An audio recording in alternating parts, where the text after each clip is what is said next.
j'espère que vous allez bien. Oui, je sais, vous êtes au bout du salon là-bas, vous dites « Ah, mon émission préférée vient de commencer !» Et puis voilà, nous sommes avec les CP Niki et Esther. Comment allez-vous? On va super bien. En tout cas, j'adore quand tu as la pêche comme ça. Ça me met dans le mood de l'émission même. Non, oui, ça m'arrive très souvent. Ouais. Alors Esther, comment vas-tu? Ah, elle a raison, ça fait du bien de te voir comme ça, tout ensoleillé. Oui. Bon, je ferai ça très très souvent. Alors on va redescendre. On va commencer par inbox aujourd'hui parce qu'on a plein de choses à se dire tout à l'heure. Mais avant ça, j'aimerais quand même prendre des nouvelles de Niki parce que c'est vrai que j'ai demandé à Esther. Niki m'a dit ah j'aime bien ta pêche et tout, mais tu m'as pas dit si tu allais bien ou pas. Oh, je vais super bien, je vais bien. Un peu morose, mais ça va. Si ça se voit en plus. Oui. Bah, c'est la période. charme. Ouais, c'est la période, vous savez, Oui, vous connaissez les pluies, le là. pourquoi, oui. Non, Franchement, c'est les pas que la pluies, pluie. c'est insupportable. C'est la maintenant. pluie puisqu'elle a glissé et puis que j'ai fait un bobo. Tout ça, c'est la pluie. Bon allez, comme je l'ai dit tout à l'heure, on va commencer par inbox. C'est tout de suite, c'est maintenant, on y va.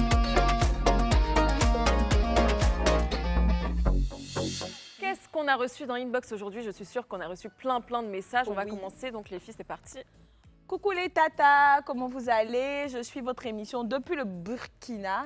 Je vous aime tellement que je ne sais quoi dire, surtout Tata Niki. Parce qu'elle s'assume là, vraiment, je suis très fière d'elle. Et je voulais vous dire merci de traiter de vrais sujets à chaque fois. Et Tata Estou, elle a l'art de l'animation. Ouh là là!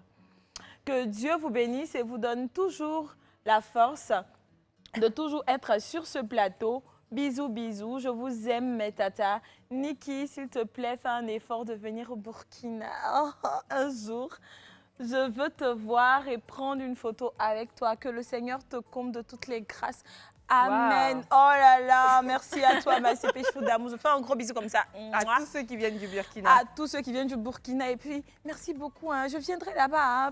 Les vacances, c'est bientôt. Hein, Si, c'est peut-être. très Je serai bientôt. avec vous. Franchement, j'aime beaucoup ça, spécialement ce message. Il dégage une énergie différente. Mais malheureusement, on n'a pas une photo. Donc, si peut-être la prochaine fois, tu ramènes un autre message, Oui. ça serait bien quand même de mettre une petite photo. Avec comme ton ça. nom aussi, Voilà. hein, franchement. Ah, celle-là, elle n'a pas oublié de Voilà, le faire. Salut exactement. mes CP du club, moi c'est Morel. Je vous aime, je ne rate jamais votre émission.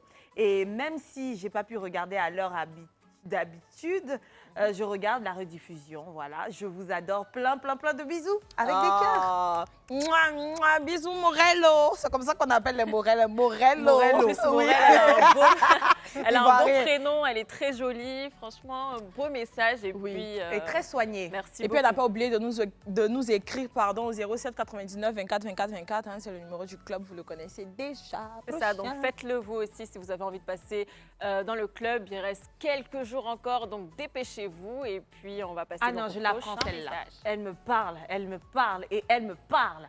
Bonjour les tatas du club, j'espère que vous allez bien. Moi c'est Audrey Roxane, je suis une fan du club et de Tata Esther. Tata, tu sais me motiver. Tu vois, j'ai dit qu'elle me parlait. Oui. Tata Niki, sans savoir, tu m'as appris à m'assumer avec mes tâches. Je souligne que ce n'est pas une tâche de naissance. Elle a dû se faire ça. Oui. Oh. Et tu es forte. Tu es tellement forte. Je suis fière de t'avoir appris ça. Assume-toi, tu es belle avec tes tâches.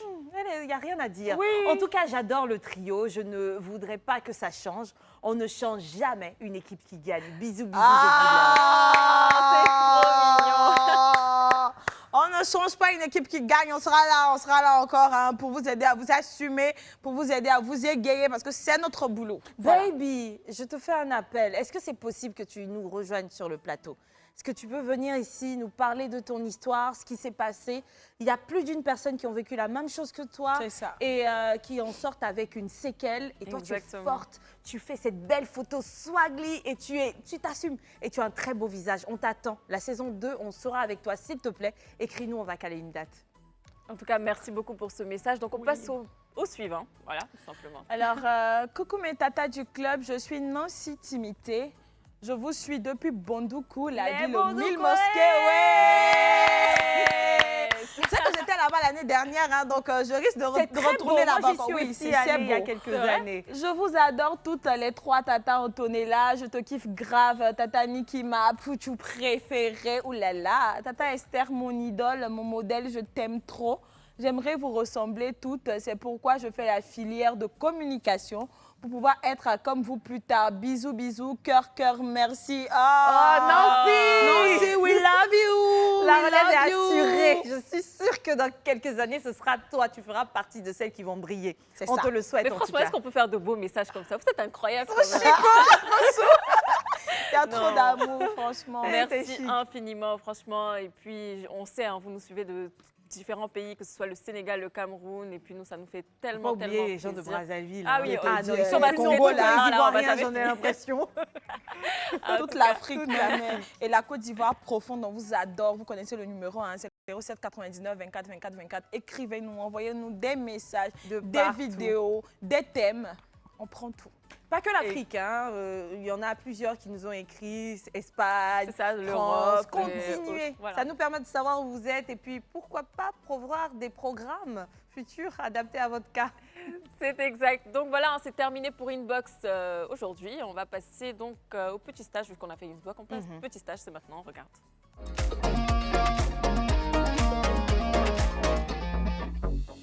Alors, pour les petits stages, je suis passée à la casserole. Franchement, j'ai particulièrement aimé ce stage-là. C'est quelque chose que je n'ai jamais fait. On regarde, on revient pour débriefer. Hello tout le monde, j'espère que vous allez bien. Alors aujourd'hui, je suis dans le cabinet vétérinaire Aquaba. Oui, c'est une belle surprise pour vous, pour ceux qui adorent les animaux tout comme moi. Donc vous voyez déjà le décor et vous entendez aussi la voix du chien. Donc c'est déjà une bonne nouvelle et moi je suis vraiment très impatiente. Hâte de voir le vétérinaire, hâte de savoir en fait ce qu'on va faire aujourd'hui. Et puis on va commencer là maintenant tout de suite et j'espère que vous allez adorer tout comme moi. Donc je vous propose de me suivre. Bonjour. Bonjour. Vous allez bien? Exactement. Comment tu vas? Très très bien et vous? Super bien. Écoute, tu prends place? Merci beaucoup, c'est gentil. Super. Alors pour être honnête, je suis impatiente. D'accord. Voilà, j'ai hâte de savoir ce qu'on va faire aujourd'hui et puis bien évidemment, moi j'adore les animaux donc j'attends de voir ce que vous allez me proposer. D'accord, écoute, pour ton premier jour de stage, c'est Oui, ça, n'est-ce pas? c'est exactement ça. Donc pour ton premier jour de stage, j'ai prévu quelques actes. Donc le premier cas clinique qu'on va avoir, c'est on va faire une prise de sang. Je suis un gros chien, j'espère que tu n'as pas peur d'eux. Ben si, j'ai très très peur des chiens, mais bon, c'est pas grave. Vu que vous êtes là, ça va. Hein. Je pense qu'on va gérer. De sang, c'est un chien en plus de faire des D'accord. examens de sang. C'est un chien de race Boer Bull. D'accord. Il pèse 46 kilos. Ah, quand même, il est costaud. Hein. Oui, il est costaud quand même, il pèse 46 kilos. Et donc aujourd'hui, on va faire un bilan de contrôle. D'accord. On le fait en moyenne une fois par an, une fois chaque 6 mois, on va dire. Et est-ce qu'il est dangereux? Un peu. Un peu. Mais comment vous faites, par exemple, pour vous habituer à ces chiens-là? Alors, donc, lorsque le chien arrive, déjà, on lui fait apporter une muselière par le propriétaire. D'accord. Parce que c'est lui qui maîtrise bien le chien. D'accord. D'accord. Donc, aujourd'hui, son propriétaire n'est pas là, donc on le connaît un peu, donc il est un peu perdu. D'accord. Donc, Ok. on lui met la muselière et ensuite, hop, on passe à notre prélèvement. Donc, C'est parti.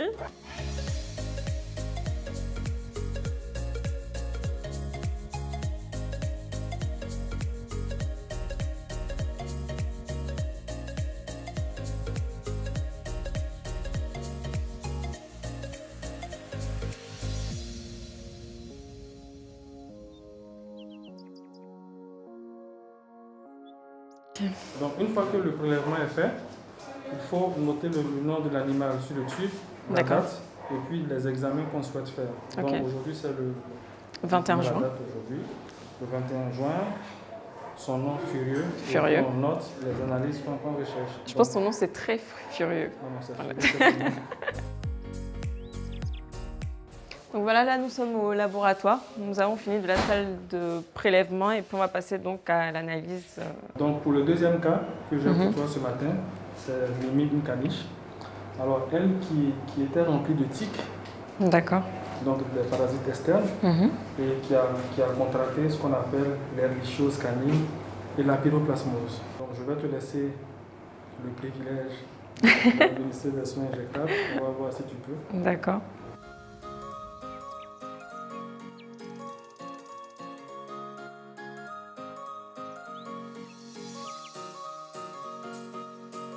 Et elle a été très courageuse.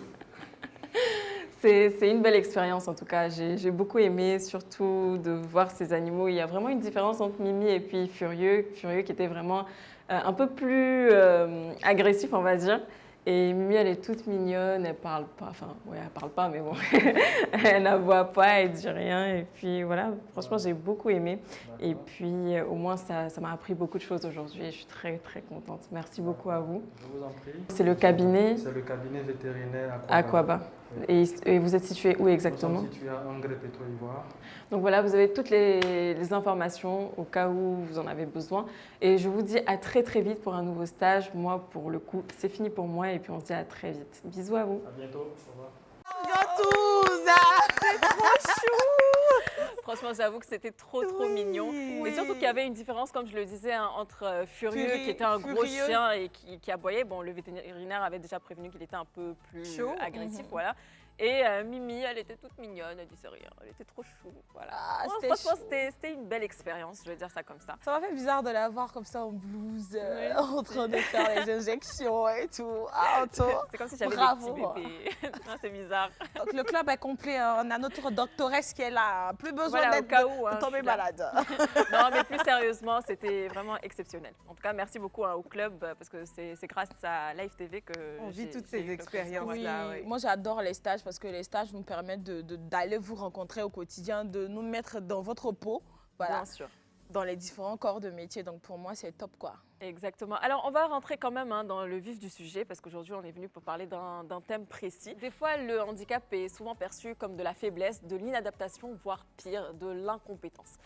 Comment faire tout simplement de son handicap une force? C'est la question qu'on se pose aujourd'hui. Et d'ailleurs, on aura des invités qui vont nous rejoindre sur ce plateau qui, eux, ont vécu certaines histoires qui vont nous raconter chacune à son tour. Et on va commencer avec la première qui va venir nous rejoindre sur le plateau. Bonsoir madame. Bonsoir. Bonsoir notre CP. Voilà, on va la laisser s'installer. Et d'ailleurs, on va directement accueillir notre deuxième invité, qui est là d'ailleurs, et qui va nous rejoindre sur le plateau également. Bonsoir. Bonsoir. Waouh. Vous êtes sapés, hein? Oui, C'est elles sont quoi? toutes en beauté comme ça. C'est la battle des CP aujourd'hui. Alors, on va commencer quand même à se présenter, parce que c'est vrai que je n'ai pas dit le nom. J'ai Kofi Amoin Marie Aurélia qui est avec nous, et Aka Georgette, si je ne me trompe pas, donc qui est, Aurélia et qui est Georgette? C'est moi, Aurélia. Aurélia et Georgette. Donc on va commencer avec notre première invitée qui est rentrée sur le plateau. Aurélia, est-ce que tu peux te présenter? Bonjour, moi c'est Aurélia Kofi. D'accord. J'ai vécu mon handicap depuis toute petite. Voilà, je ne suis pas née avec le handicap, c'est venu toute petite. D'accord. Vous faites quoi Sans dans la rentrer vie? un peu trop dans les détails de ton handicap, on va plus parler voilà, comme Esther, De toi. d'où tu D'où viens, est-ce que vous venez? ce que tu as fait dans la vie. Voilà. D'abord, je suis motivatrice de personnes en situation de handicap sur les réseaux sociaux. Super. Voilà. J'ai aussi ma propre marque de produits capillaires et aussi je suis dans la restauration. Donc en un mot, je suis entrepreneur. Waouh. Ça t'applaudit quand même. Ça c'est une femme complète. Hein.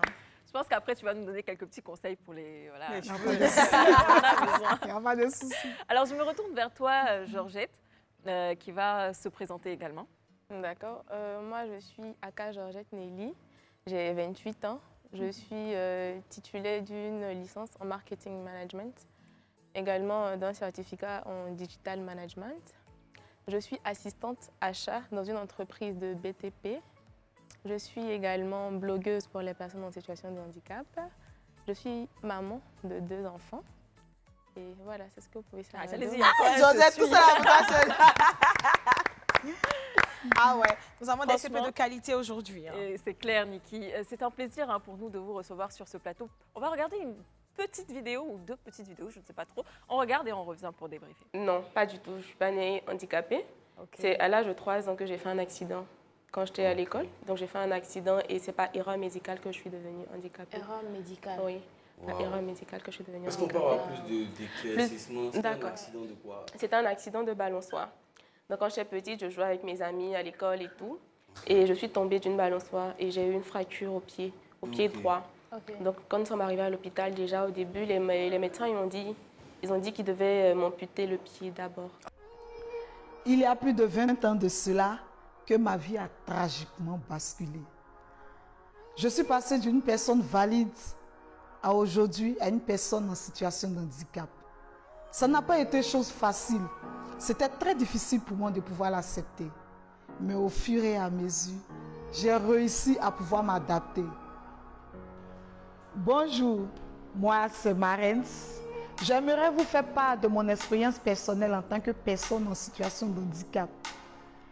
Et aussi vous montrer comment j'ai réussi à surmonter mon handicap, en espérant que cela puisse impacter une personne qui vit dans la même situation que moi.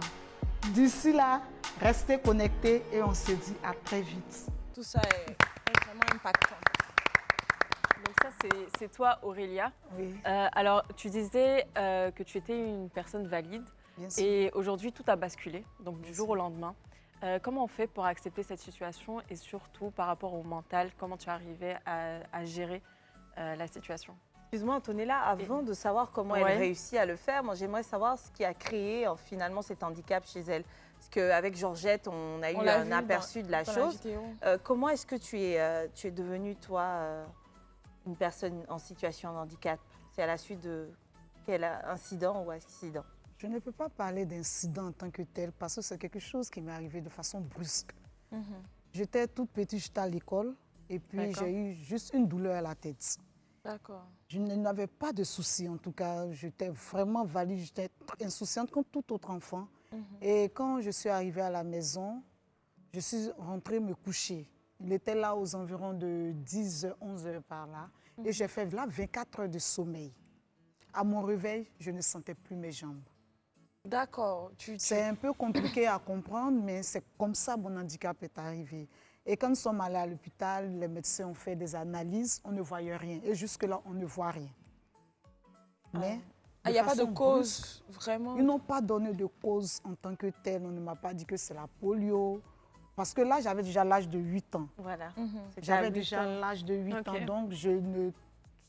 Ça ne peut pas être la ça ne polio pouvait pas être qui la survient polio. bien avant. Bien, Ouais. ce n'était pas un accident, rien de tout ça. Je ne suis pas tombée non plus. La maladie est venue de façon brusque. Mais on peut dire que le jour où j'ai eu la douleur de tête, il y avait ma belle-mère qui m'avait dit « Tiens, comprimé, va boire pour calmer la douleur ». Et c'est là que j'ai fait 24 heures de sommeil. Donc, tu étais dans un coma pendant 24 heures. Voilà, le lendemain, c'est mon oncle qui m'a réveillée. Il m'a dit, depuis hier, tu dors, tu n'as pas mangé. À midi, tu n'as pas mangé le soir. Et puis, tu es encore endormi jusqu'à là, il est 10 heures. Réveille-toi. Et comme c'était dans le temps, étant petite, les lits superposés là, je n'arrivais pas à descendre de mon lit. Il m'a soulevée. Lorsqu'il m'a fait descendre, je suis tombée. Et c'est comme ça, jusque-là, je n'ai plus retrouvé l'usage de mes jambes jusqu'à aujourd'hui. Maman a tout fait, en tout cas, partout où elle pouvait m'envoyer, elle l'a fait. Mais Waouh. Donc jusqu'à aujourd'hui, on ne sait pas exactement ce qui s'est passé je ne sais pas et exactement pourquoi c'est de arrivé. quoi je souffre. Et quels sont les professionnels que tu as eu à voir jusque-là? Voilà. Enfin, que ta mère, parce qu'elle aussi, elle a eu à effectuer des Bon, investigations. Effectivement, bon, nous avons été dans des centres, d'abord au CHU, dans un premier centre. D'abord, même, nous avons été dans une clinique. C'est là-bas, ils ont regardé. Au début, ils ont pensé que c'était un palu qui a été maltraité. Donc, ils ont commencé par me donner un autre traitement pour le palu, mais ça ne changeait rien, au fait. Et au fur et à mesure, ils ont, comme on connaît en à l'africaine, ils ont commencé à dire non, laisse le Peut-être que volet c'est mystique et tout. hôpital, va un peu voir le volet spirituel Spirituel. de façon mystique, voilà. Donc c'est comme ça, on m'a envoyé, je suis tombée chez des guérisseurs pour voir, mais ça ne n'a rien résolvait changé. On pas, ne trouvait pas voilà, la le cause problème. véritable. Donc, juste après, au CHU de Cocody, ils ont commencé à faire des analyses et autres. Ils ne trouvaient rien parce que là, jusque-là, je sens les jambes. Parce que normalement, on dit que la jambe devait mourir, mais moi, je sens complètement les jambes. J'ai des crampes, j'ai tout ce qu'il faut, mais on ne trouvait pas la raison pour laquelle je n'arrivais pas à me tenir normalement, à me tenir debout, tout ça. Et après, c'est là que nous sommes rentrés au centre de Beaunois, au centre Don Orion de Beaunois. C'est là-bas, eux aussi, après les analyses, ont jugé bon que je prenne des appareils pour pouvoir me déplacer parce que dans le temps, c'était complètement difficile pour moi-même de pouvoir même me tenir même sur des béquilles. Wow. Donc c'est là-bas avec des rééducations. Donc, au fur et début, à qu'est-ce que tu mesure. faisais? Tu étais en chaise roulante? Non, Tu- j'ai jamais accepté la chaise roulante. Donc, quand ça a commencé, tu Quand ne ça- te déplaçais pas vraiment? On me soulevait. Oui. Parce que là, j'étais encore petite, donc on me soulevait, j'étais dans les bras Et à ce des stade-là, parents. tu avais quel âge? 8 ans. Toujours 8 ans. 9 Donc ans, tout ça s'est voilà. passé entre 8 ans 8 et... ans, 9 ans, jusqu'à 10 ans. Tout cela, je ne pouvais pas aller à l'école parce qu'on passait tout ce temps à chercher la solution de mes jambes. Et à quel stade vous avez arrêté de faire des recherches et de demander si vous avez arrêté déjà de le faire? On peut dire que j'ai arrêté. J'ai arrêté parce que j'ai décidé de prendre ma vie entre mes mains. Je n'ai pas voulu attarder ma vie à ça. Parce que je me dis, si je ne passe toute ma vie à rechercher la solution de mon handicap, la vie passera devant moi. Je ne pourrai pas vivre, je ne pourrai pas m'affirmer, je ne pourrai pas profiter de la vie comme les autres. Je me dis, j'ai pris la chose de façon philosophique. Je me dis, c'est arrivé, maman, c'est arrivé. Au début, c'était difficile. Sérieusement, au début, c'était très compliqué. Mais après, j'ai pris la chose comme ça. J'ai décidé de continuer ma vie. Donc, on peut dire que j'ai laissé ces histoires de recherche, de savoir. Obsessionnelle. Et les béquilles, c'est depuis quel âge? Les béquilles, je l'ai pris à partir de 9 ans. De à 9 ans. Beaunois. Voilà. C'est après les rééducations. Après lorsqu'on une année m'a- sans vraiment marcher. Oui, qu'on m'a donné les béquilles. D'accord. Et combien de temps de rééducation pour pouvoir enfin se tenir sur une béquille? Bon, ça dépend du mal de tout un chacun. Oui, oui, à ton niveau. À Ça a mon été niveau, combien ça de n'a temps? pas traîné. Tout au plus 2 mois. 2 mois. Tu t'es J'ai adapté. pu, voilà, m'adapter aux béquilles. Au début, j'avais les béquilles qu'on mettait dans les aisselles. Là. Oui. Après, on m'a retiré ça et puis on m'a dit non, c'était apte pour moi. Donc, on m'a donné les béquilles que vous avez vues. tout Donc à à l'heure. 8 ans, tu partais déjà à l'école? Oui, je Ça se partais passait déjà à comment l'école. là-bas? Donc, après les 2 ans, j'ai repris la classe de CE2. D'accord. Voilà, j'ai repris la classe parce que c'était au beau milieu de l'année que j'ai eu le problème. Ouais. Donc, après, j'ai repris l'école. Mais ce qui était intéressant, c'est que j'ai été vite acceptée. Par tes camarades Par mes camarades de l'école. C'était dans la même école? Non, non. D'accord. J'avais changé d'école parce que là, j'étais plus. Au début, j'étais chez mon père. C'est chez mon père que j'ai contracté la maladie. Mais là, maintenant, je me suis retrouvée chez maman. Voilà. Donc, c'est. En tout cas, on m'a adoptée. Sans Je n'avais problème. pas- sans problème. Je ne sais pas pourquoi. C'était une grâce pour moi. Mais je n'avais pas de complexe à ce niveau. Voilà. Donc voilà, pour revenir à la question que j'avais posée donc, avant la question d'Esther, comment retrouver son mental et est-ce que ça vous a affecté à ce point? Et j'aimerais avoir un peu plus d'informations sur comment vous avez pu gérer la situation. En fait, étant toute petite, je ne sentais pas le problème en tant que tel. C'est vrai parce qu'on est Parce que très tu- On jeune. est J'étais très jeune à jeune, 8 on ne ans. voit pas Voilà. l'ampleur de la chose. Déjà qu'on peut s'amuser avec ses amis. Je prenais la chose ainsi, mais quand je suis arrivée à l'adolescence, c'était pas du tout facile. Parce que là, maintenant, je voyais que j'étais différente des autres. Je ne pouvais pas m'habiller comme les autres. Je ne pouvais pas faire ce que les autres faisaient, aller là où ils allaient. Donc, c'était vraiment difficile. Mais ce qui a fait ma force, moi, tout le temps, je le dis, la base, c'est ma famille. Parce que déjà, quand tu as une famille qui t'accepte, quand tu as une famille, tu as une mère qui te dit tout le temps, tu es belle, accepte-toi. Je t'aime tel que tu es, ne regarde pas les autres. C'est déjà une force. Déjà, tu arrives à affronter ceux de dehors parce que le dedans est déjà bon. C'est ça. Donc moi, ma force d'abord, c'est venu de ma famille. Et après ça, on peut dire que j'ai un mental un peu fort parce que je suis quelqu'un d'extraverti. Je ne suis pas du genre renfermé. Donc aussi, ça a été une aide pour moi. C'est bien ça. Voilà. Donc quand j'allais à l'école, partout où j'arrivais, je m'affirmais, j'aimais être au devant de tout. Donc du coup, les gens ne voyaient plus mon handicap, mais ils voyaient cette fille qui était bandite, qui aimait s'affirmer. qui aimait Ouais, mais faire c'est du ça, en bruit. fait. Voilà, donc c'était sur ça. Donc je marchais plus même avec les garçons à l'école, tout et tout. En tout cas, tout ce qui était brutalité, j'étais dedans. Donc du coup, c'est comme ça que j'ai pu surmonter mon état. Parce que du coup, d'autres, même qui étaient, on peut dire, valides, m'enviaient, avaient envie d'être à ma place, avaient envie de souvent me causer certaines personnes, mais qu'ils Toi, tu n'arrivaient pas causes à avec- approcher. dont tu Donc, as moi, accès. j'avais accès à ces personnes parce que j'étais extravertie. Quand je vois quelqu'un, automatiquement, c'est la première à taquiner la personne. On dit quoi? Donc, du coup, les choses ont été Ah, Aurélie, vraiment j'adore faciles. ton Merci état pour d'esprit, cette force. franchement. C'est bien. Ça donne envie de te prendre comme ça et tout. C'est ça, je suis d'accord avec Niki. Tu as un état d'esprit qui sort de l'ordinaire. Et puis, je pense que c'est grâce à ça aussi que les gens ont pu t'accepter, parce qu'on dit aussi qu'il faut s'accepter avant que les gens. Mais on dit la manière dont tu les te autres vends, là, ne c'est comme ça on t'acceptent. t'achète. Exactement. C'est ça. Donc, tu as bien fait. Et puis, on ne va pas dire que c'est une chance, mais je suis contente pour toi. Ouais. Merci. Il y a l'histoire de Georgette qui m'a aussi interpellée parce que c'est tout aussi jeune. Tu Ouais. avais quel âge toi exactement quand c'est arrivé? Moi, j'avais 3 ans. 3 ans. 3 ans, Balançoire. Aujourd'hui, tu es mère, tu es maman. Oui. Est-ce que ça ne crée pas un peu de psychose au niveau des enfants? Il y a des jeux qu'on a peur qu'ils fassent pour ne pas qu'ils aient à vivre la même chose que nous. Comment tu gères cela? Bon, déjà, la psychose, elle n'existe pas à mon niveau et tout. Parce que mes enfants, déjà, ils m'acceptent déjà comme je suis. Et je n'ai pas encore reçu de questions concernant mon handicap vis-à-vis de mes enfants et tout. Plus précisément de ma fille qui est un peu plus âgée et tout. Donc, je n'ai pas vraiment de psychose. Et tout. C'est vrai que je fais attention à tout ce qu'ils font et tout, parce que pour une mère, c'est l'instinct d'une mère.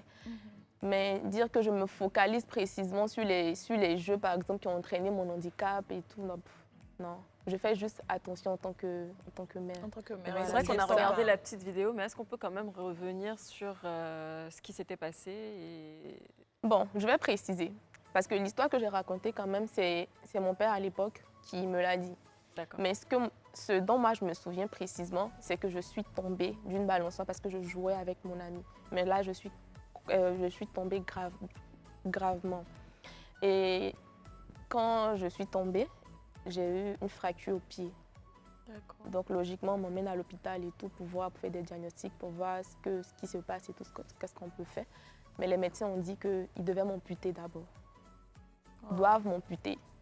Donc mon papa, il était catégorique, il a dit, mais non, elle est juste tombée, elle est quittée de la balançoire, elle est tombée, donc vous ne pouvez pas parler d'amputation et tout. Voilà. Donc essayer de faire d'autres examens, d'autres diagnostics et tout. Bon, je pense qu'ils ont fait ce qu'ils avaient à faire. Et ils ont décidé de me mettre un plâtre, alors que je devais recevoir une opération chirurgicale. D'accord. Donc quand j'ai porté le plâtre, au fur et à mesure que je portais le plâtre, L'os s'est formé. voilà, l'os s'est formé à la, comment je vais dire ça, à la place de la fracture. Du coup, ça a créé une malformation à mon pied et ça a endommagé ma colonne vertébrale et ma hanche. Parce qu'après, arrivé à un certain moment, je n'arrivais plus à marcher du tout. Je ne marchais plus, je suis restée couchée. Et bon, comme elle a dit, on a essayé tout. On est parti dans tous les hôpitaux et tout. Et après, on s'est tourné vers les praticiens. Donc, quand nous sommes arrivés, bon, ils ont essayé, ils ont fait ce qu'ils pouvaient. Mais j'étais déjà en situation de handicap. Je ne pouvais plus retrouver l'usage de mes pieds parce qu'il y avait déjà la malformation. Ma colonne vertébrale avait pris un coup, ma hanche. Donc, du coup, Et ça, tu te c'était rendais trop tard. compte à partir de quel âge? Déjà, quand j'avais 5 ans, je sentais, parce qu'après, il y a les douleurs. Et comparé à Aurélia, moi, par contre, j'ai senti la différence quand j'étais plutôt à l'école. Avec les enfants. Avec les enfants. Parce qu'il y a mes amis qui se moquaient quand même de moi. Il y a d'autres personnes qui me rejetaient parce qu'ils ne voulaient pas jouer avec moi. Bon, après, ils ne comprenaient pas. Donc voilà, moi, j'ai vraiment senti le handicap de mon enfance jusqu'à mon adolescence. Après, quand on rentre dans ton adolescence et tout, avoir, comme tu l'as dit, des douleurs aux hanches et tout, et même pousser jusqu'à aller vers la maternité, comment ça a été au fait? Excusez. Est-ce que déjà même tu prenais des traitements même pour la douleur et tout? Parce que quand j'ai perdu mes parents à l'âge de 7 ans, quand j'ai perdu mes parents, il y a mon oncle qui m'a recueillie. Et quand nous avons essayé de voir s'il n'y avait pas une solution pour que je puisse retrouver l'usage de mes pieds. Donc quand nous sommes allés vers les médecins, ils ont dit... j'étais quand même un peu grande quand même quand nous sommes arrivés vers les médecins. Donc ils ont dit bon, c'était déjà trop tard parce que j'avais déjà grandi, mes os sont déjà développés, il y a certaines choses qu'on ne peut plus faire. Donc ils m'ont prescrit des chaussures orthopédiques J'ai porté un corset pour ma colonne vertébrale à cause des douleurs et tout. Donc, j'ai porté le corset pendant 2 ans. Et la chaussure, je l'ai portée pendant 4 ans. Mais j'ai décidé de l'abandonner parce que je n'étais pas vraiment à l'aise avec. Je ne l'aimais pas. Et voilà. Un peu plus fort. Je ne l'aimais pas. Je n'étais pas vraiment à l'aise avec la chaussure. Je ne l'aimais pas. Donc, j'ai décidé de l'abandonner. Voilà. Et j'ai décidé d'être moi. J'ai juste voulu vivre ma vie. Voilà. Mais est-ce que porter le corset et puis les chaussures, quand même, ont fait changer ton état? Parce qu'aujourd'hui, je te vois avec des talons bien pointus, hein, je précise. Ben oui, le corset a agi parce qu'après 2 ans, je l'ai enlevé. Et ça a apaisé toutes les douleurs que j'avais au niveau de la colonne vertébrale. Ce qui a fait qu'aujourd'hui, je peux porter tout type de chaussures. C'est vrai que je fais beaucoup attention à ce que je fais. Et je peux porter tout type de chaussures. Je peux porter tout type de chaussures. En ce qui concerne ma maternité, par la grâce de Dieu, mes 2 maternités, je n'ai pas vraiment ressenti de douleur. Je n'ai pas vraiment ressenti de douleur tout au long de ma grossesse. Parce que c'est vrai que la grossesse, c'est un poids, comme on peut le dire. Et on peut dire que c'est la colonne vertébrale qui supporte, c'est la hanche qui supporte et c'est le bassin également qui supporte. Mais moi, je n'ai pas vraiment ressenti de douleur en tant que telle. Parce que mon état, la seule chose aujourd'hui qui peut me poser problème, c'est la prise de poids.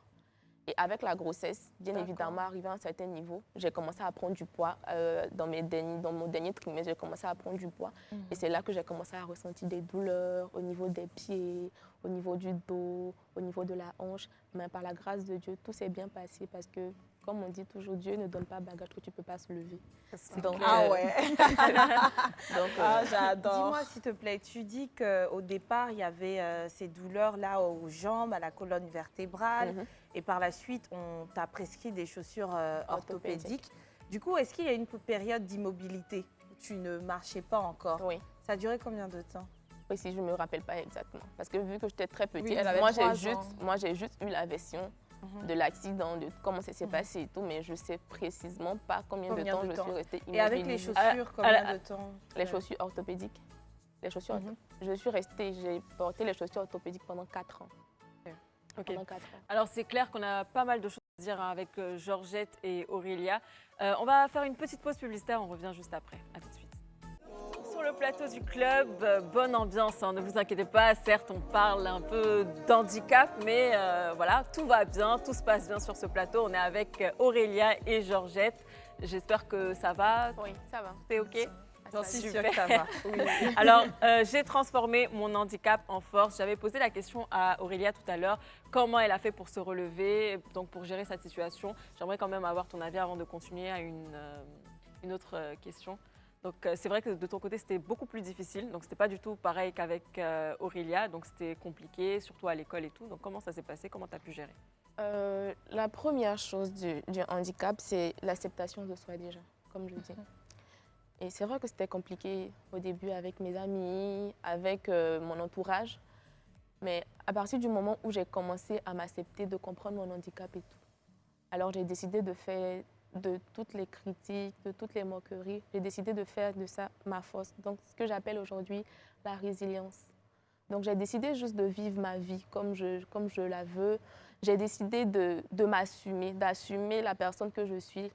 J'ai décidé de montrer ma joie de vivre. J'ai décidé de faire passer la belle personne que je suis avant de montrer mon handicap. Donc, je pense que c'est un peu comme ça que j'ai commencé à m'assumer. C'est comme ça que je trouve quand même qu'on a un peu les mêmes réponses avec Aurélia. Donc, tout commence par un choix qu'on fait et une décision qu'on prend. À partir du moment où tu t'acceptes, donc Mais c'est ça, l'acceptance de soi résulte à la résilience, au fait. Voilà, et ça te pousse à avoir un mental d'acier, quelle que soit la situation que tu traverses. Une fois que tu as passé ce cap-là, bah, le monde t'appartient, quoi. Elles ont tout compris, elles ont tout compris. Et il n'y a pas besoin, et puis le handicap n'est pas nécessairement dans la vie toujours physique. Il y a tellement de situations qui font qu'on peut se retrouver dans cette situation de mal-être, où seule la résilience pourrait faire en sorte qu'on aille de l'avant. Franchement, mesdames, chapeau pour cela. Et chapeau encore parce que vous ne vous êtes pas arrêté sur le fait de vous retrouver avec vous-même, partir de l'avant. Vous avez décidé de porter un combat, d'aider d'autres personnes en situation de handicap à se relever, à mieux vivre leur situation. Donc, encore une fois, félicitations pour ça. Merci. Et donc, vous portez toutes les deux cette cause-là pour aider les personnes qui sont en situation de handicap à retrouver l'énergie, l'équilibre, l'harmonie de leur vie. J'aimerais donc savoir pour chacune comment est-ce que ça se passe, comment est engagée son initiative. À ton avis, à ton niveau, Aurélia? Ce que m'a poussée même à me lancer dans la motivation, c'était un constat que j'ai fait lorsque je vais dans un endroit public. Généralement, quand je vais dans un endroit public, souvent, je me retrouve seule, la seule personne en situation de handicap dans ce lieu. Donc, ça m'a touchée et dit, mais attends, il y a l'impression que les personnes en situation de handicap n'aiment pas sortir. C'est ça. Parce que moi, personnellement, je ne fais pas tout. Même au bar, je vais en boîte. Sérieusement, je vais partout là où j'ai envie de partir. Ah, je l'adore. Donc, du coup, ça me faisait un peu mal de ne jamais voir. Et quand j'arrive à côtoyer ce genre de personnes, j'ai honte. C'était le premier mot, j'ai honte. Et est-ce que je ne ressens pas ça? Je voyais que les gens étaient vraiment complexés, renfermés. Ils ne vivaient pas au fait. Donc, c'est ce qui m'a poussée à me mettre sur les réseaux et puis à parler, en tout cas, à communiquer ma force, à leur montrer qu'on peut. On a le droit de vivre, on a aussi des droits et des devoirs. Après, Aurélia, je te comprends, hein, parce qu'on mène le même combat. C'est comme les personnes qui sont rondes. Aujourd'hui, si je suis assise ici, c'est pour leur dire que vous avez le droit de sortir, vous avez le droit de bien vous habiller, de vous maquiller et tout. Vous pouvez tout faire, au fait. Donc, je te comprends. Et tu as très bien fait de te mettre sur les réseaux comme ça pour être la voix des non-voix. Et je suis sûre que ta manière de témoigner, de parler de toi, ça a inspiré beaucoup de personnes en situation de handicap comme toi à sortir, à vivre leur vie, quoi. Parce qu'on n'a qu'une seule vie, au fait, au final.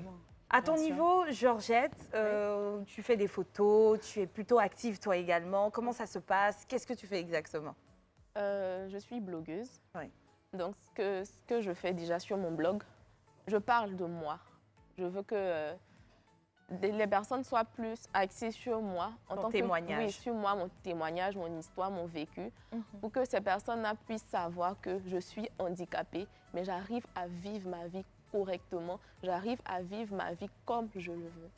Et d'où cette idée m'est venue. Depuis que je suis au lycée, j'ai toujours été pris pour modèle. J'ai toujours été pris comme inspiration, comme référence face à toutes ces personnes qui se sont retrouvées dans la même situation que moi. Parce que j'ai été plusieurs fois approchée, mais comment tu arrives à faire ci? Comment tu arrives à avoir cette joie de vivre? Mais moi, je suis triste, mais je n'arrive même pas à danser, je n'arrive même pas à me lâcher. Franchement, on veut juste connaître ton secret et tout.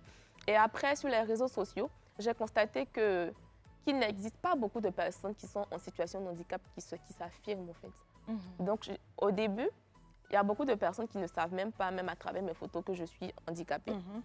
Et Non, du coup, les photos, là, oui. ça ne se sent pas. Oui. Au-delà des photos, même là, Oui. assise, Oui, ça ne se sent pas. je ne pense pas que l'une et l'autre, c'est que ce soit quelque chose de criard. Hein. Voilà. Donc, ne le voit je pas lui ai tout de dit, suite. bon, en plus de voir cette personnalité, cette belle photo, ce beau sourire, il faudrait que je montre aussi aux gens que, en plus d'être handicapée, Il y a cette situation. il y a cette situation que j'ai vécue, comment j'ai réussi à vaincre cette situation et tout. Et puis aujourd'hui, je recueille juste des témoignages de quelques personnes pour qu'elles puissent vraiment se sentir à l'aise et ne pas complexer. Donc, toutes les deux, vous faites dans le conseil et parfois même l'accompagnement. Est-ce qu'il y a des personnes qui viennent vraiment vers vous et puis chaque jour, vous devenez limite des confidentes pour ces personnes-là et à qui vous avez réussi à faire sortir de leur cocon? Oui, oui. Moi, je dirais oui, parce qu'au début, quand j'ai créé mon blog, j'ai reçu énormément de messages. J'ai reçu énormément. Mais les premiers messages que j'ai reçus, comme j'ai dit, ben, on ne savait pas que tu étais handicapée. Mais c'est quoi ton handicap? Mais non, mais je dis, mais je ne vais pas vous montrer d'abord ça. Je vais vous montrer la personne que je suis, l'être humain que je suis d'abord. Au-delà des photos que des personnes voyaient, voilà, j'ai décidé de montrer que je suis une belle personne. Et tout. Donc, je reçois énormément de témoignages, que ce soit ma maternité, mon enfance et tout. Et j'ai réussi quand même à édifier énormément de personnes. Et aujourd'hui, ça me fait chaud au cœur, parce qu'au début, ce n'était pas vraiment mon intention. Au début, ce n'était pas vraiment mon intention d'être juste de voilà, partager. motivatrice, de pouvoir parler de complexes et tout. Maintenant, je voulais juste que les gens sachent ce que j'avais vécu, de pouvoir connaître mon histoire. Et je pense que c'est ce qui a C'est déclenché une petite beaucoup. thérapie pour toi aussi. Oui, pour moi. C'est une Et petite c'est thérapie incroyable, pour on moi. peut ne pas s'en rendre compte, mais il y en a pas mal de personnes en fait qui ont besoin en fait de D'être Oui. boostée. Oui, voilà. Oui, parce que il y Aurélia, en a toi plein aussi qui vivent la même situation que toutes les Est-ce deux. qu'il y a des gens que tu as fait sortir de leur cocon Bien qui sûr. aujourd'hui s'assument? Bien sûr, ce qui est un peu différent d'elle, c'est que la majorité de ceux que j'aide sont les personnes qui ne sont pas en situation de handicap. Hein? Bien sûr. Parce que ceux qui m'approchent Comme plus quoi? sont des personnes complexées, valides, des filles valides qui ont tout, mais qui sont vraiment complexées, qui disent Aurélia, j'ai envie de te ressembler. Vous voyez, généralement, on m'appelle plus le marraine. Marraine, j'ai envie de te ressembler. Comment tu fais? Moi-même, là, je n'ai pas une belle forme, je ne peux pas, mais par contre, toi, tu t'assumes. Et bizarrement, 80% de ceux qui m'écrivent sont des personnes valides. Comme quoi, on n'est Wow. jamais Ça, satisfait. c'est une ironie de la vie. Hein. Voilà. Donc, il y a les personnes en situation de handicap, quelques-uns m'écrivent, des hommes comme des femmes, mais la plupart, ce sont des filles complexées qui m'écrivent beaucoup. Mais c'est ce qu'on dit, hein, l'acceptance de soi, là, c'est quelque chose, c'est pas que de le dire que non, je m'accepte, non. C'est une pensée, c'est une idéologie, au fait. C'est quelque chose qu'on doit vivre avec au quotidien.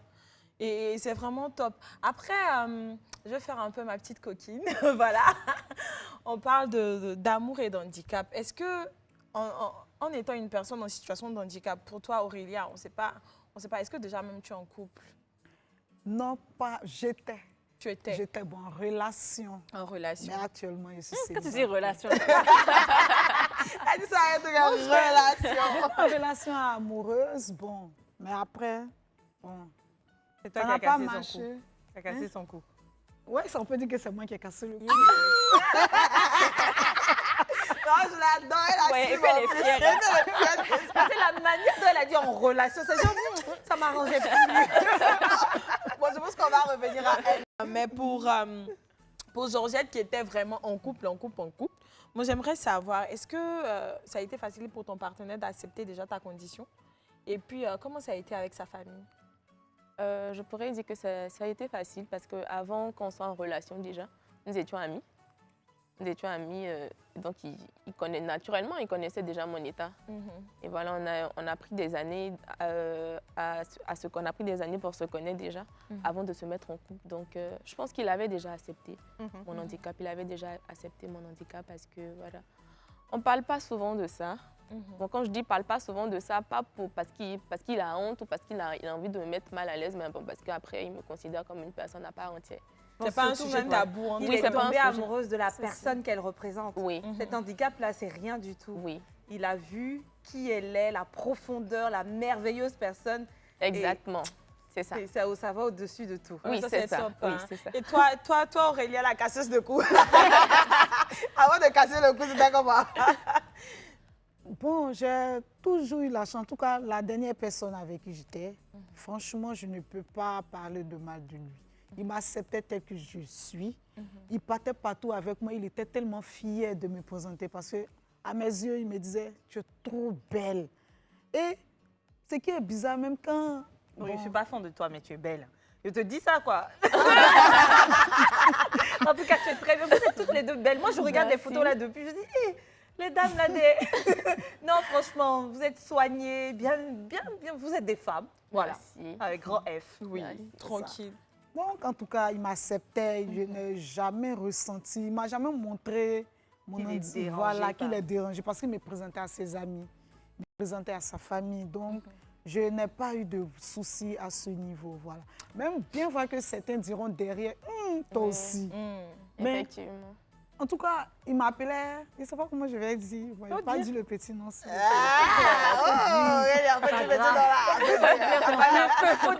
Non, il dit que j'étais une cristal pour lui. La cristal, Donc, en tout cas, il m'imposait aux gens. Il m'imposait. Donc, comme moi aussi, je suis quelqu'un d'extraverti. Non, ça marchait. avec tout ça, là, tu as cassé son cou. Parce que tout se limite pas à il m'a accepté, C'est il m'a ça. pas accepté. Une relation Voilà. normale avec ses hauts et ses bas, Bah, elle en a eu marre. Mais est-ce qu'aujourd'hui, tu es ouverte à rencontrer quelqu'un? Ouais. Bien sûr. Ah, Super. Et On a toi, posé aujourd'hui, tu sa es... candidature en même temps. Elle va pas cacher vos coupables. Non, Elle va ne pas pas cacher. casser, casse plus. Donc jusqu'aujourd'hui, tu es toujours avec ton homme Oui, et ça se passe bien. oui, ça va. Ça se passe bien. Super. On est très contente pour toi et puis on te souhaite le meilleur pour la suite. On va partir pour une petite pause publicitaire. Ne bougez pas tout de suite. De retour sur le plateau du club, nous sommes toujours en compagnie de Georgette et Aurélia. Pour le coup, on va regarder une petite vidéo qu'un ami nous a envoyée depuis et on va débriefer juste après. Coucou, j'espère que vous allez tous très bien. Je m'appelle Bienvenue Nangoné et j'ai connu le bégaiement lorsque j'étais très jeune. Effectivement, le bégaiement, c'était un handicap comme beaucoup d'autres qui a eu pour conséquence de faire de moi un homme ayant très peu de confiance en lui-même et en ses capacités. Heureusement, aujourd'hui, j'estime avoir surmonté mon bégaiement à environ 80%. Et comme beaucoup de personnes qui l'ont fait, je prends énormément de plaisir à parler. D'où le métier que j'exerce aujourd'hui, qui est celui de formateur et coach en art oratoire, prise de parole en public. Comment j'ai surmonté mon bégaiement? D'abord, par cette intention, cette détermination forte à prendre part à des compétitions d'art oratoire d'éloquence. Ici, j'ai pris part à 11 compétitions. Est-ce que j'en ai remporté? J'espère vous en dire plus un jour. Deuxièmement, j'ai décidé d'apprendre, de posséder et de maîtriser un grand nombre de techniques de prise de parole en public, techniques universelles, auxquelles j'ai ajouté des techniques pour surmonter mon bégaiement. Et le troisième ingrédient, pour moi, est la conséquence des deux premiers. Il est le plus important selon moi, car il m'a beaucoup apporté. Je pense pouvoir vous en dire plus très prochainement lors d'une émission du club sur Live TV. Merci et à très prochainement. Au revoir. Alors là, tu as tellement participé à des compétitions, tu t'es tellement formé qu'aujourd'hui tu t'exprimes mieux même que certains qui n'ont pas de situation de handicap. Franchement, même et s'il qui n'avait ne pas sont dit pas qu'il avait fait bègues. des concours d'éloquence et tout, je me serais dit, mais fallait le faire, parce qu'il s'exprime super bien et puis il a une confiance en soi. Et puis il faut savoir aussi que les handicaps, c'est pas que des handicaps physiques, il y a des handicaps qui ne se, Exactement. qui ne se remarquent même pas. Donc, force à toi et puis tu as une bonne énergie. Franchement, on apprécie ce petit, on te fait plein de bisous. vidéo. Et puis, on te souhaite que le meilleur pour la suite, quoi. Puis petit message à tous les bègues comme lui, c'est une réalité. Cette chose-là, on peut aller à bout d'elle. Il suffit de se former, d'avoir confiance en soi. Parce que si je comprends bien, plus tu penses à cela, plus toutes ces répétitions-là se font. Donc, ne croyez pas que vous êtes bègue à vie, vous pouvez vous former. Moi, je connais beaucoup de personnes. Aujourd'hui, il y a le cas de Kérosène qui donnait son témoignage sur le Live Weekend en disant qu'auparavant, il était bègue. Et c'est même quand il est stressé que ça revient un peu plus. Sinon, il a travaillé dessus également. Et aujourd'hui, il s'en sort. Et donc, force à toutes ces personnes résilientes et fortes qui existent dans ce petit monde. Ça, c'est cool.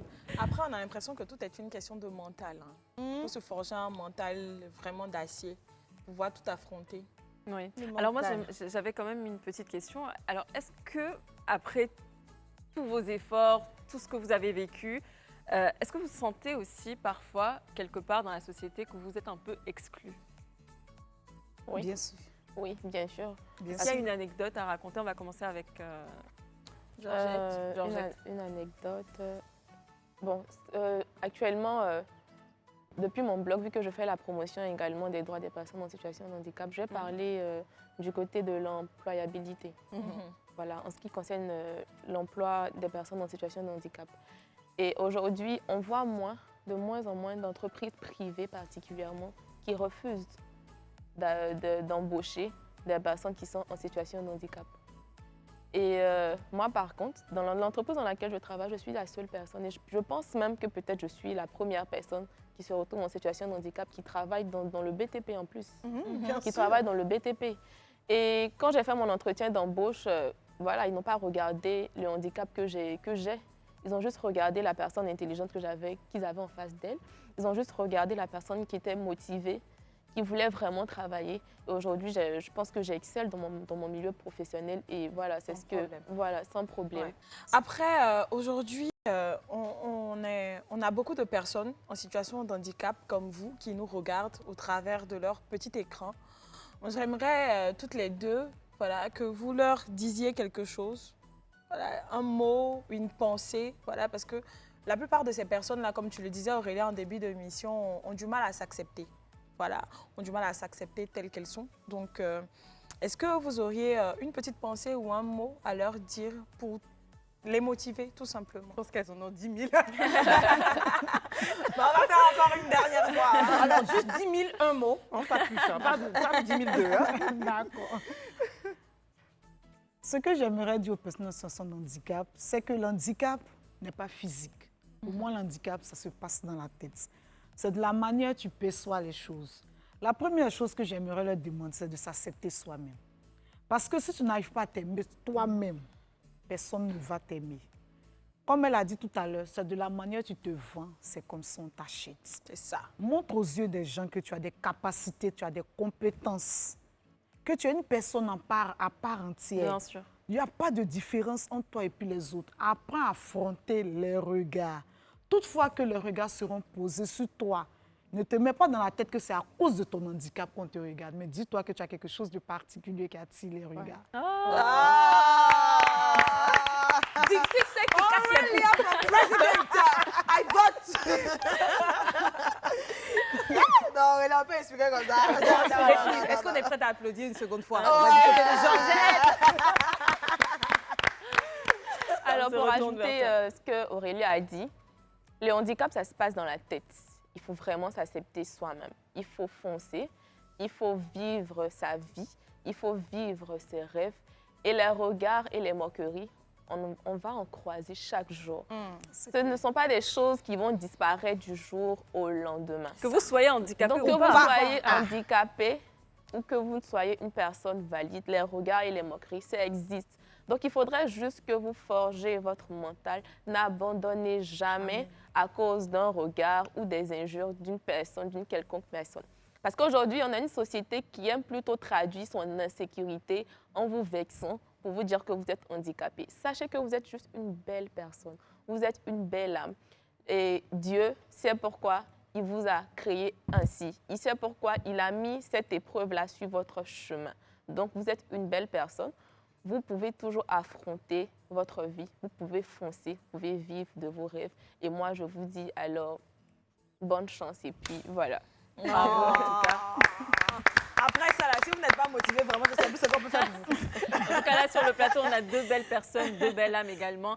Donc, c'est Aurélia, c'est bien ça. Aurélia, juste si on peut savoir où on peut te retrouver, tes pages sur les réseaux. Ma page sur les réseaux, c'est intitulée Marens. Marens. Voilà. Et c'est sur TikTok, c'est ça? TikTok, YouTube et Facebook. Super, d'accord. Et est-ce qu'il y a un contact, numéro de téléphone? Bien sûr, le 07 08 59 06 51. En tout cas, Et si pour vous les êtes au plus bas, consultations, pour se Voilà. faire accompagner, pour conseil. Braga, là aussi, elle cherchait un les peu. contacts, passez les Elle a dit que Elle est là. Donc, Georgette, pour... moi, j'ai une page Facebook également que j'appelle Mon plus grand atout. Et j'ai une page Instagram qui porte mon nom, Georgie Nelly. J'ai également un compte TikTok, Aka Georgie. J'ai également un compte Facebook personnel, Aka Georgette ou Aka Georgie si vous voulez. Et bon, je ne sais pas si je dois laisser mon contact, c'est possible. Oui, pourquoi On va pas? l'essayer. Voilà. Voilà, donc vous pouvez toujours me joindre sur ma page Facebook, Mon plus grand atout. Et je suis toujours open à écouter les histoires. Je recueille toujours les histoires et puis voilà, on s'entraidera ensemble. Et voilà, c'était tout pour aujourd'hui. En tout cas, faites de votre handicap une force. C'est ce qu'elles font, hein, Aurélia et Georgette. On vous souhaite plein de bonheur, plein de bisous à vous et à la prochaine pour une nouvelle émission.